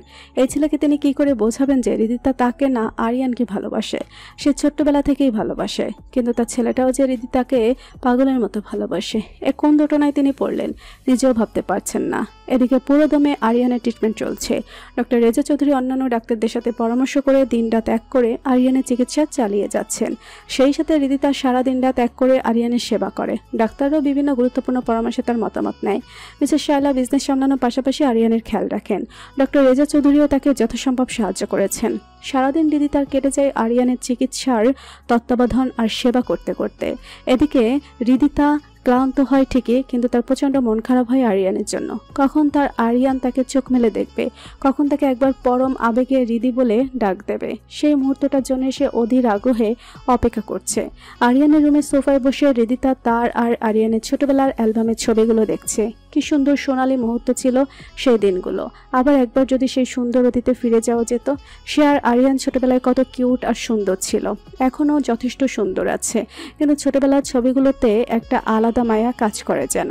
তাদের কাটানো বিভিন্ন মুহূর্তের ছবি মিসেস শায়লা আর আমজাদ কবির তুলে রেখেছিলেন। আজ সেগুলো যেন জীবন্ত হয়ে চোখে ধরা দিচ্ছে।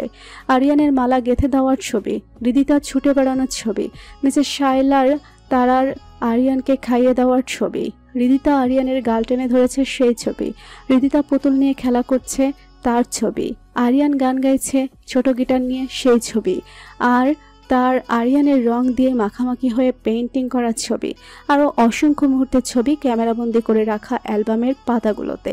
রিদিতার পুরোনো দিনের ক্যামেরাগুলোকে প্রচণ্ড কৃতজ্ঞতা জানাতে ইচ্ছে করছে। সেই পুরোনো ক্যামেরাগুলোতে তাদের সোনালী অতীতের ছবিগুলো কি সুন্দর করে বাঁধাই করা। রিদিতার ছবিগুলো দেখছে আর মিষ্টি করে হাসছে। এই কয়েকদিন ধরে তার মুখে কোনো হাসির রেখা ছিল না। বিষণ্ণতা আর উদাসীনতায় ভরে গিয়েছিল পুরো মুখ। আজ এতদিন পর তার মুখে আবার হাসি ফুটে উঠল। নিজের শায়লা যে অনেকক্ষণ ধরে তার পেছনে দাঁড়িয়ে সবটা দেখছেন সেটা সে খেয়ালই করেনি। তার মুখেও প্রাপ্তির হাসি।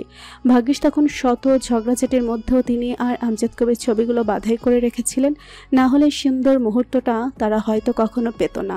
তখনই পেছন থেকে অনেকগুলো মানুষের আওয়াজ শুনে রিদিতা আর মিসেস শায়লা খান চমকে পেছনে তাকালো। দেখলো শান্ত, ঈশিতা, রেহান, শ্রাবণী, তন্ময়, মাহিনা, শাকিল এসেছে। এরাই হলো আরিয়ানের দুঃসময়ের বন্ধু।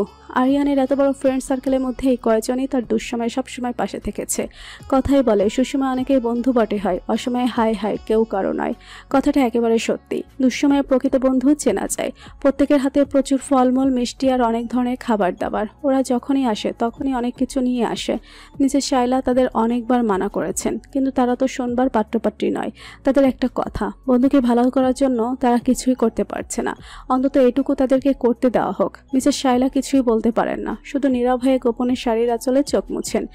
আন্টি কেমন আছেন? আলহামদুলিল্লাহ ভালো আছি, তোমরা কেমন আছো? আলহামদুলিল্লাহ ভালো আছি। সবাই মুখে মুখে শুধু বলার জন্য ভালো থাকা বললেও আসলে তারা কেউই ভালো নেই। এ বাড়িতে এলেই আরিয়ানের অবস্থা দেখে ভেতরে ভেতরে তারা গুমড়ে মরে যায়। তাও সৌজন্যতার খাতিরে এ কথাগুলো বলতে হয়।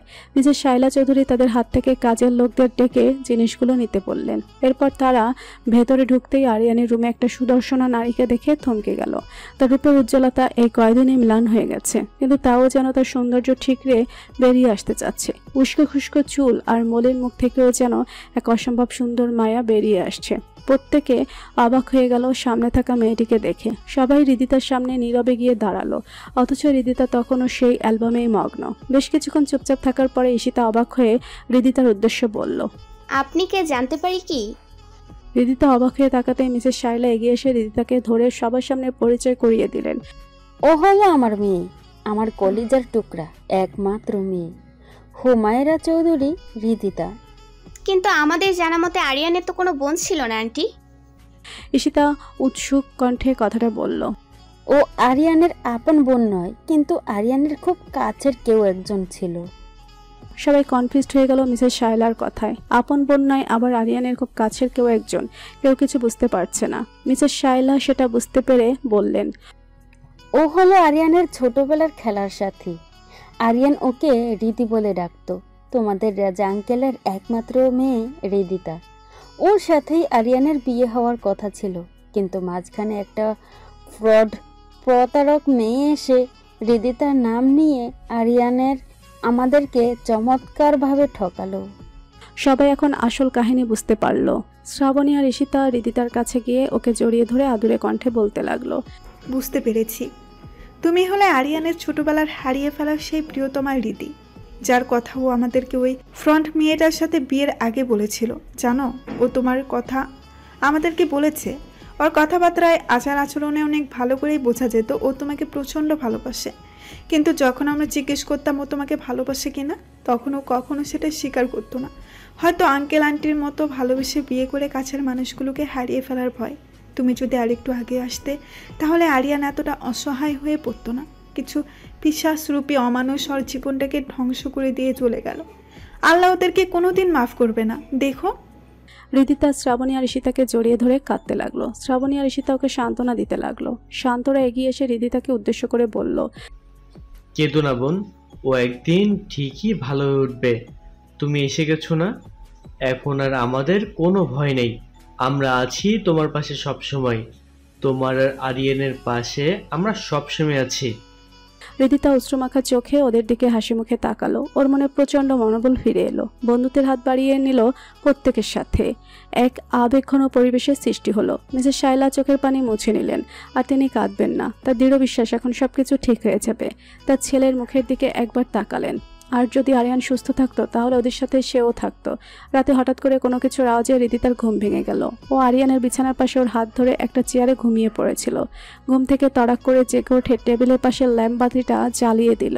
দেখতে পেল আরিয়ান হাত নাড়াচাড়া করছে। মুহূর্তেই ওর হৃৎপিণ্ডটা ধক করে উঠল। এক রোমাঞ্চকর অনুভূতির শরীর বেয়ে গেল। আরিয়ান, আরিয়ান! ওর চিৎকারে নার্সরা তন্ডা থেকে জেগে উঠল। মিসেস শায়লা আর ডক্টর রেজা চৌধুরী পাশের রুম থেকে ছুটে এলেন। হৃদিতার চোখ আনন্দস্রোতে পরিপূর্ণ হয়ে উঠল। আরিয়ানের জ্ঞান ফিরে এসেছে মামুনি, ও রেসপন্স করেছে। হৃদিতার কণ্ঠে আনন্দের ধ্বনি। মিসেস শায়লা আর ডক্টর রেজা চৌধুরী আবেগ আপ্লুত হয়ে গেলেন। আরিয়ান বাবা, চোখ খুল বাবা। সবেমাত্র আরিয়ানের জ্ঞান ফিরে এসেছে। এখনই চিৎকার চেঁচামেচি করলে ওর শরীর আরো খারাপ হয়ে যাবে। ভাবি আর হৃদিতা মামুনি, প্লিজ তোমরা কোনো কথা বলো না। ডক্টর রেজা চৌধুরী কথাগুলো বললেন আর নার্সকে বললেন একটা ইনজেকশন নিয়ে আসতে। নার্স ইনজেকশন নিয়ে আসার পর রেজা চৌধুরী আরিয়ানকে সেটা পুশ করে দিলেন। ওকে একটা মেডিসিন পুশ করে দিলাম।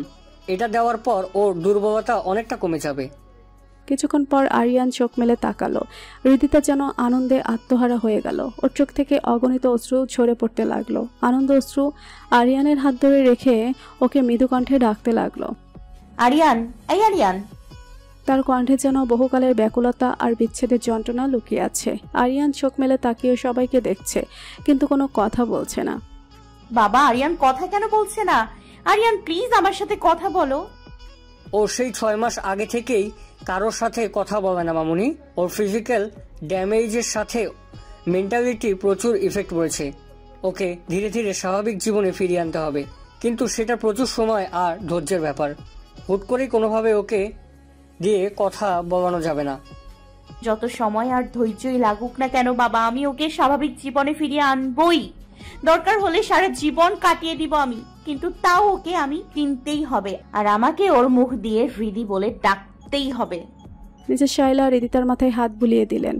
তার ছেলেকে একমাত্র যদি কেউ স্বাভাবিক জীবনে ফিরিয়ে আনতে পারে সেটা একমাত্র হৃদিতা।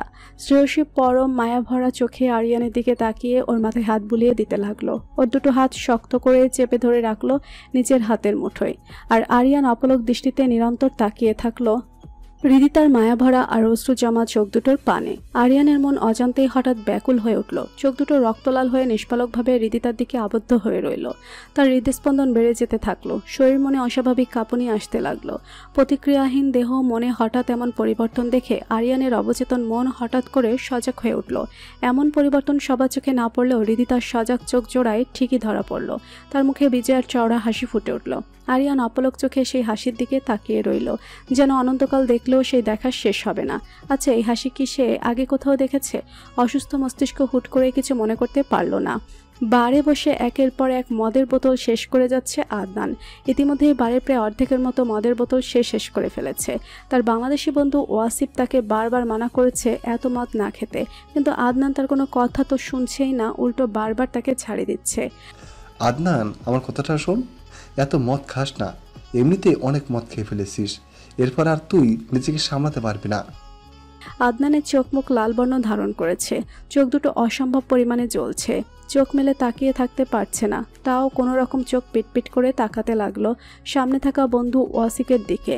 হাতে থাকা হুইস্কির গ্লাসটাতে অনেকবার চুমুক দিয়ে ভাঙ্গা মাতাল কণ্ঠে বলল, কি করে আমি নিজেকে সামলাবো বল? আমার সুইট হার্ট, আমার জান পাখি আমাকে ছেড়ে অন্য একজনের কাছে চলে গেছে। সে আমাকে কখনো ভালোবাসেনি, কিন্তু আমি ওকে অনেক ভালোবাসি, প্রচন্ড ভালোবাসি, পাগলের মতো ভালোবাসি। ওকে পাওয়ার জন্য আমি সব কিছু করতে পারি, এমনকি নিজের জীবনও দিয়ে দিতে পারি। নিজের জীবন দিয়ে দিলে তুই কি ওকে পেলি কি করে? ও যদি আমার না হয় তাহলে আমি ওকে অন্য কারোর হতে দেব না। দরকার হলে ওকে নিয়ে একসাথে মরবো। জীবনে একসাথে না হতে পারি, কিন্তু মরণে তো একসাথে হতে পারবো। দেখ আদনান, এবার তুই কিন্তু বেশি করছিস। আদনান ওয়াসিকের কোনো কথা না শুনে ওকে ধাক্কা দিয়ে সরিয়ে দিল। ওয়াসিক শান্ত চোখে ওকে কয়েক পলক দেখে অন্য একটা টেবিলে গিয়ে বসে পড়ল। ওর মতো পাগলাটে স্বভাবের মানুষকে এখন বোঝালেও ওর মাথায় এখন কিছুই ঢুকবে না। এর চেয়ে বরং মাথাটা ঠান্ডা হোক, স্বাভাবিক হোক, তখন বুঝিয়ে বলা যাবে। এদিকে একটা বিদেশি ওভার স্মার্ট আর শর্ট ড্রেস পরা এক মেয়ে এসে আদনানকে বিরক্ত করতে লাগলো ড্যান্স করার জন্য। আদনান প্রথমবার না করলেও সে গায়ে পড়ে এসে ড্যান্স করতে চাইলো। আদনান প্রচণ্ড বিরক্ত হয়ে এক ধাক্কা দিয়ে মেয়েটিকে ফেলে দিল। বারের প্রত্যেকে থমকে গেল। মেয়েটি রেগে ফুসফুস করতে করতে উঠে চলে গেল। আয়ান সেদিকে পাত্তা না দিয়ে আবার ড্রিঙ্কস করতে লাগলো। এদিকে আদনান হুইস্কির সবগুলো বোতল পুরো শেষ করে ফেলেছে, তাও যেন ওর নেশা হচ্ছে না। বারের ম্যানেজারকে ডেকে এখন আরও হুইস্কির বোতল চাইলো, কিন্তু ম্যানেজার বলল যে তাদের স্টকে আর কোনো হুইস্কির বোতল নেই। আর এদিকে রাতও প্রায় শেষের দিকে, নাইট ক্লাব বন্ধ হয়ে যাবে। তাই ম্যানেজার ওকে চলে যেতে বললেও ম্যানেজারের উপর হামলা করে বসলো। পরিস্থিতি ক্রমশ খারাপ হয়ে যেতে দেখে ওয়াসিক কোনো মতে ব্যাপারটা সামলে ওকে টেনে ধরে বাইরে নিয়ে আসলো। গাড়ি এত বড় সাহস ওই ব্যাটার, আমাকে হুইস্কির বোতল দিতে মানা করে? ও জানে আমি কে? টরেন্টো শহরের টপ বিজনেসম্যান রায়হান শাহরিয়ারের একমাত্র ছেলে আদনান শাহরিয়ার। এক তুড়িতে ওর আর ওর বারের 12টা বাজিয়ে দিতে পারি আমি। বলে নিজের হাতে কয়েকবার তুড়ি বাজালো সে। অন্যদিকে ওয়াসিক গাড়ি ড্রাইভ করতে করতে একটা দীর্ঘশ্বাস নিল। ছোটবেলা থেকে দেখে আসছে আদনান রিদিতাকে পাগলের মতো ভালোবাসে। এমন কোনো দিন, এমন কোনো মুহূর্ত নেই যে সে রিদিতার কথা ওয়াসিককে বলেনি। ওয়াসিক ভেবেছিল হয়তো রিদিতা আদনানকে ভালোবাসে, কিন্তু এখন যখন জানতে পারলো রিদিতা অন্য কাউকে ভালোবাসে, তার জন্য বিড়িতে গেছে আর আয়ান ওকে পাওয়ার জন্য পাগলের মতো ব্যবহার করছে, তখনও চিন্তা বেড়েই চলেছে। এর পরিণতি যে কি হবে আল্লাহই ভালো জানেন। ওয়াসিক একবার আদনানের মুখের দিকে তাকালো। সে জানে আজ আঙ্কেল আন্টি ওকে প্রচুর বকবে, কিন্তু আদনানের তাতে কোনো কিছুই যায় আসবে না। ছেলেটা গাড়ির সিটে হেলান দিয়ে ঘুমিয়ে পড়েছে। মুখটা দেখতে অনেক করুণ ও বিষণ্ণ লাগছে। ওয়াসিকের প্রচণ্ড মন খারাপ হতে লাগলো নিজের ঘনিষ্ঠ বন্ধুর এই অবস্থা দেখে। আর একটা দীর্ঘশ্বাস ছেড়ে সে ড্রাইভ করতে মনোযোগ দিল। খান ম্যানশনের প্রত্যেকের দু চোখের পাতা এক হয়নি সারা রাত। বিশেষ করে শায়লা খান আর হৃদিতার অবস্থা খুবই কাহিল। সারা রাত জেগে আরিয়ানের দেখাশোনা করতে করতে দুজনকে খুব অসুস্থ দেখাচ্ছে। তাও আবার চোখে মুখে উপচে পড়া আনন্দে সে বের করেছে। হৃদিতা যে গতকাল রাতে থেকে আরিয়ানের হাত ধরেছে, এখনই অবধি ছাড়েনি। আর এদিকে আরিয়ান কোনো কথা না বলে শুধু চুপচাপ শুয়ে আছে, তার কোনো ভাবান্তর নেই যেন। পাথরের মূর্তির মতো শুধু শুয়েই আছে। নিজের শায়লা আর হৃদিতা যে কতবার তাকে ডেকে চলেছেন তার সেদিকে কোনো খেয়ালই নেই। সে যেন চেতনাবিহীন কোনো জড়বস্তু, কিন্তু সে অপলক দৃষ্টিতে হৃদিতার দিকে শুধু তাকিয়ে থাকে। আরিয়ানের সেন্স ফিরে আসাতে হৃদিতার মনে যে আনন্দের জোয়ার এসেছিল সেটা তার নীরবতায় যেন পুনরায় ভাটা পড়েছে। সে বিষণ্ণ আর করুণ দৃষ্টিতে তার বাবার দিকে তাকালো। রেজা চৌধুরী চোখ দিয়ে আশ্বস্ত করলেন যে সব ঠিক হয়ে যাবে। হৃদিতা এক টুকরো আশার আলো নিয়ে বসে থাকলো আরিয়ান কখন তার সাথে কথা বলবে। পরন্ত বিকেল নেমে এসেছে। হৃদিতা তখনও আরিয়ানের রুমের এক কোণে বসে তার দিকে বিষণ্ণ মুখে তাকিয়ে আছে, চাতক পাখির মতো অপেক্ষা করছে কখন তার আরিয়ান তার নাম ধরে ডাকবে। কিন্তু সেই অপেক্ষার প্রহর যেন এখনো শেষ হচ্ছে না। নিচে শায়লা অনেকক্ষণ ধরে রেখে গেছেন হৃদিতাকে খাবার খাওয়ার জন্য, কিন্তু সেও যেন আজ পাথরে মূর্তি হয়ে গেছে। মনে মনে প্রতিজ্ঞা করেছে যতক্ষণ না আরিয়ান তার সাথে কোনো কথা বলবে সেখান থেকে সে উঠবে না। ডক্টর রাজা চৌধুরী আর মিসেস শায়লা জোর করেই তাকে খাওয়াতে পারেননি। আমিও দেখি তুমি তোমার হৃদিকে দেখেও কতক্ষণ কথা না বলে থাকতে পারো। কি করে এতটা কঠিন হৃদয়ের হলে তুমি? তোমার কি আমাদের অতীতের কথা একটু মনে পড়ে না? আমার জন্য কি তোমার হৃদয়ে এতটুকু হৃদয় স্পন্দন হয় না? যদি সত্যি তোমার মনে আমার প্রতি ভালোবাসা থেকে থাকে তাহলে তুমি অবশ্যই কথা বলবে। আমার ডাকে তোমাকে যে সাড়া দিতেই হবে আরিয়ান। মনে মনে কথাগুলো চিন্তা করে বিষণ্ণ মুখে আরিয়ানের দিকে চেয়ে রইল হৃদিতা। এদিকে আরিয়ানের অকেজ মস্তিষ্কে কিছু ঘটনা হানা দিচ্ছে। কিছু টুকরো টুকরো স্মৃতি তার হৃদয়ে তার মস্তিষ্কে দোল খেলে যাচ্ছে। সেখান থেকে ভেসে আসছে একটা ছোট্ট মেয়ের হাসির শব্দ, এক মায়াবিনী মেয়ের দৌড়ে ছুটে চলার দৃশ্য, তার নিজের মালা গেঁথে কাউকে পরম মমতায় পেরিয়ে দেওয়ার দৃশ্য, কারো পেছনে নিরন্তর ছুটে চলা দৃশ্য, আবার কারো ঝগড়ার শব্দে ভয়ে কুকড়ে যাওয়ার দৃশ্য, খুব আপন কোনো মানুষের হাতটা ছেড়ে দেওয়ার দৃশ্য, তার বিদায়ের সময় বুকের ভেতর প্রচণ্ড কষ্ট অনুভব হওয়ার দৃশ্য, তার শূন্যতায় পুনরায় একাকিত্বের সঙ্গী হওয়ার দৃশ্য, আবার ভেসে আসছে শত শত লোকের ধিক্কার দেওয়ার দৃশ্য, আমি নির্দোষ, আমি কোনো অন্যায় করিনি বলে চিৎকার করে কথা বলার দৃশ্য, খুব আপন কোনো মানুষের মৃত্যুর দৃশ্য, তার শোকে গাড়ি অ্যাক্সিডেন্ট হওয়ার দৃশ্য, এরপর কিছু মানুষরূপী জানোয়ারের চরম নির্যাতনের দৃশ্য। শেষের দৃশ্যগুলো তার মন ও মস্তিষ্কে এতটাই প্রভাব ফেলেছে যে আরিয়ান প্রচণ্ড জোরে কেঁপে কেঁপে উঠছে, কিন্তু মুখ দিয়ে কোনো আওয়াজ বের করতে পারছে না। শব্দগুলো আর কথাগুলো যেন গলায় আটকে গেছে, কেউ যেন তার গলা চেপে ধরেছে এমন অনুভূতি হচ্ছে।